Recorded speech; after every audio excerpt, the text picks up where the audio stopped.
So the first week of October/Inktober is nearly over, and I'm already starting to struggle a little bit. I've fallen a little bit behind. I honestly don't know why I thought this would be easy. I really forgot how difficult it was last year, and I've actually got a lot more on than I did last year as well. I'm working on a workshop, I'm working on a painting that I want to do for a friend of mine who's doing a zine. I've also got a few personal paintings that I thought I could do alongside everything else. Really not sure why I thought I could do all that and go to work and, have 8 hours sleep every night. So everything's kind of slipping a little bit. I think I really need to reorder my priorities, but it is Sunday afternoon, well, it's Sunday night, and I'm just trying to catch up with everything.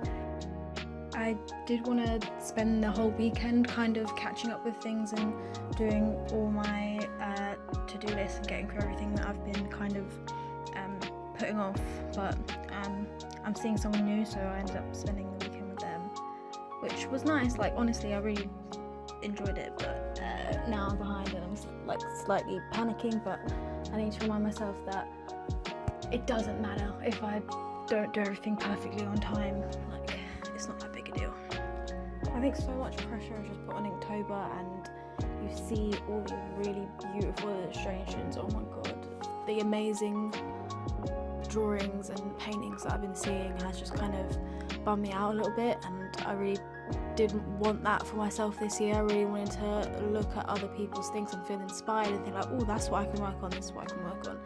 And it's really easy to slip into that really self-destructive mindset, and you put yourself down, and it's not cool. It's not good for you, it's not good for your artwork, and I really need to snap myself out of it. Anyway, enough feeling sorry for myself. Let's get back to the painting. So what I'm painting here is an example of Sympathetic Magick, and Sympathetic Magick is when you use an object as a representation of a person or a thing that you want to bring change to. So the specific example of this painting is labelling a plant as confidence, something that you want to grow, something that you want to increase. When you plant that seed, you're literally planting the seed of your confidence. When you nurture that plant, you're also nurturing this quality in yourself, and as that plant grows, your confidence grows as well, which I think is a really lovely idea.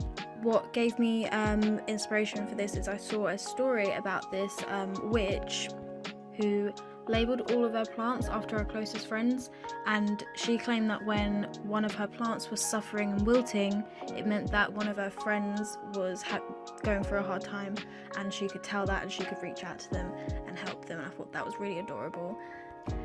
Some other examples of Sympathetic Magick is also voodoo dolls, which has a really bad rep for like causing pain to other people, which is not like that at all generally from what I've read. A lot of the time it's for healing purposes. Like the classic symbol of seeing pins in a voodoo doll is actually the opposite. It's actually to relieve pain instead of cause it. So for example, if you had a friend with a really bad migraine, you might get a voodoo doll, and that voodoo doll represents your friend. You link it to your friend with something like their hair or something that represents them, and you put pins in their head, and the pin in the head of the doll represents the pain, and then you do some sort of ritual, take the pins out, and that symbolically means taking away the pain of that migraine for your friend, if that makes sense.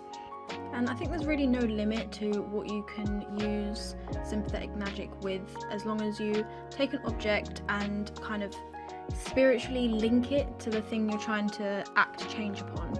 And once you do that, basically anything you do to that object, because of that spiritual link, also acts upon the thing that you've linked it with.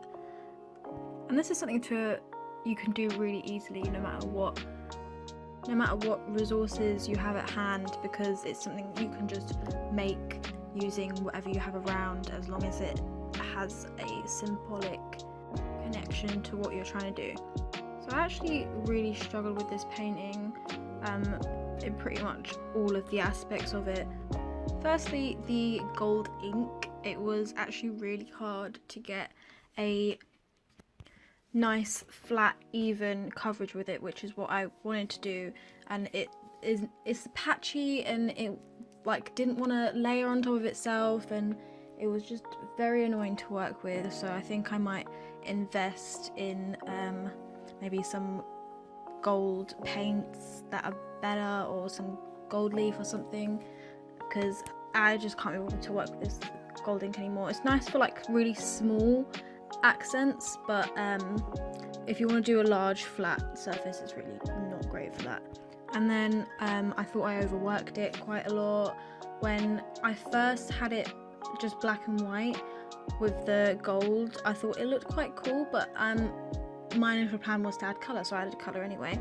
And then when I lined it, I really struggled with the Pentel brush pen for some reason. Like, it's a really great tool, but I haven't had that much practice with it. I really struggled to create like thin, even lines, so it ends up wonky, and then I have to make it thicker to like make up for that. And then I just thought I massively overworked it, and I hated it, and I really didn't want to continue with the whole thing. But then I thought to myself, in these situations, when you think you fucked up, just keep going anyway and use it as a chance to experiment, which is what I did, and I ended up actually quite liking it in the end. I usually don't do bold outlines, that's not my thing, so it was really out of my comfort zone, but I think I actually found a way to make it look halfway decent. I'm actually fairly happy with how it turned out in the end. The main thing I struggled with was the little flower buds. So they were quite important for me in the illustration because they represented the idea of your confidence be about to bloom. So I really wanted them to look decent, and even though I'm not 100% happy with how they turned out, I'm happy that I managed to get past my frustrations and just keep working on it until they didn't look completely horrendous. So I was fairly determined to keep this illustration just ink, and I really didn't want to get my acrylics out, so what I did was I just mixed the opaque white ink with a little bit of my translucent coloured inks, the Winsor & Newton ones, and ended up making an opaque kind of pinky coverage to that. And then I'm a bit of an idiot, and I used a hairdryer to dry it, but I didn't think it was dry even though it was dry, and then ended up doing some weird bubbly thing and it kind of started to peel off, but it looks okay. I guess it's kind of a little bit ugly textured if you look up close, but from afar it looks okay. It's not too bad from afar.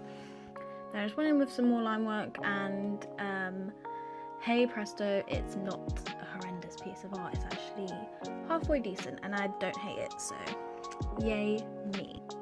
I'm not sure how I feel with how I filmed this video. I filmed it on my lap instead of on the desk for most of it, which is a lot more comfortable for me, instead of having to look over the desk and wonder if my head is in the shot. I can kind of, because it's closer, I don't have to lean over, but it also moves around a lot more, so I don't know if that is very good for that. But I mean, do I really care that much, to be honest, about how the videos look? No one's watching them anyway. It's literally, they're just for me, so why not make it more comfortable? Anyway, so that's it from me. If you're listening, try not to stress yourselves out too much like I've been doing. Just try to enjoy the ride, which is what I'm probably gonna do from now on.